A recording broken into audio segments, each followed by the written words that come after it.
music pals. Today we're going to read about Eric Satie. He was known as the Velvet Gentleman. He was born in Honfleur, France in 1866 and died in Paris, France in 1925. He was an influential French composer famous for simple and elegant piano music with bizarre titles. So this is one of his pieces.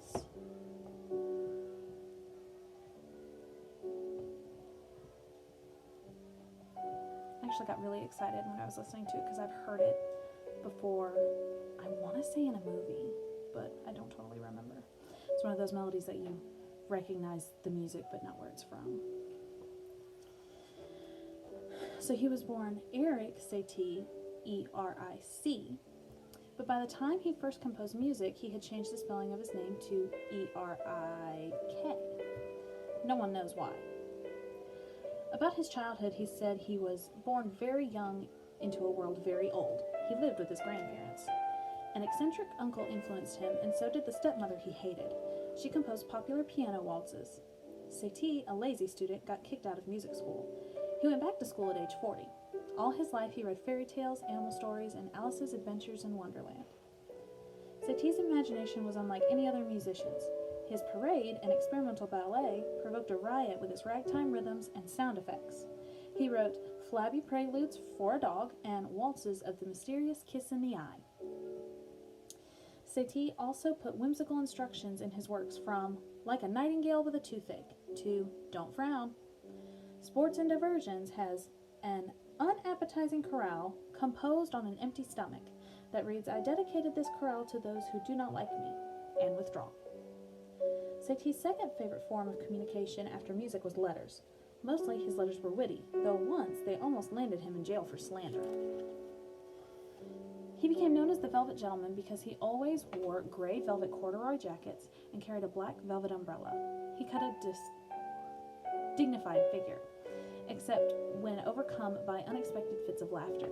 He had a deep, drawling voice and made entertaining conversation. Satie never married. I am a man whom women do not understand. His only love affair was with Suzanne Valadon, an artist who is now most famous for being the mother of the painter Maurice Utrillo. Her first painting was a picture of Satie. Many artists of the time, including Pablo Picasso, drew Satie's portrait.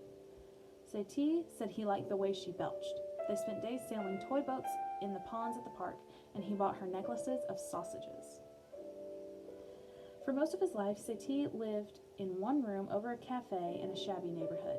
Every day he walked 6 miles to town where he played piano.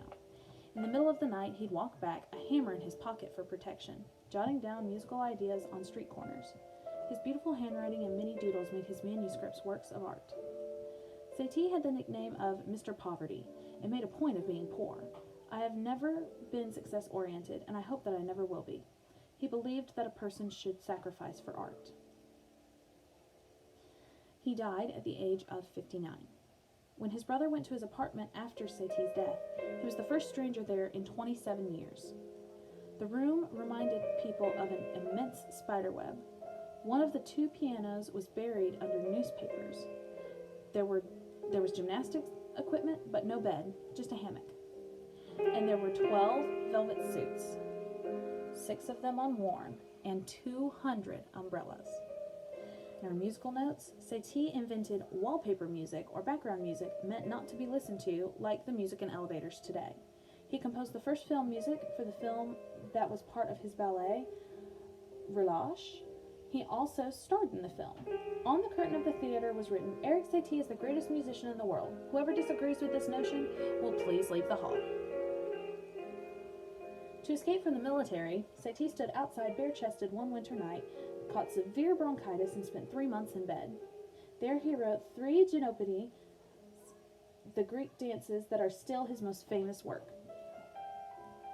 In New York in 1963, the world's record for the longest musical piece ever played was set, Satie's Vexations, to be played 840 times in a row. It took 18 hours. Modern composer Philip Glass's first concert featured music in the form of a square, a play on Satie's 3 pieces in the shape of a pear, which were actually 7 pieces he wrote after composer Claude Debussy accused his music of being too shapeless. Satie influenced other contemporary composers such as John Cage, Terry Riley, Steve Reich, and William Ackerman, who founded Wilhelm Hill Records. So there he is with his necklace sausages and the toy boats and the velvet umbrella. So our next composer will be Mr. Charles Ives. And we will read about him together tomorrow. So I will see you then. Have a great day, guys, gals, and music pals.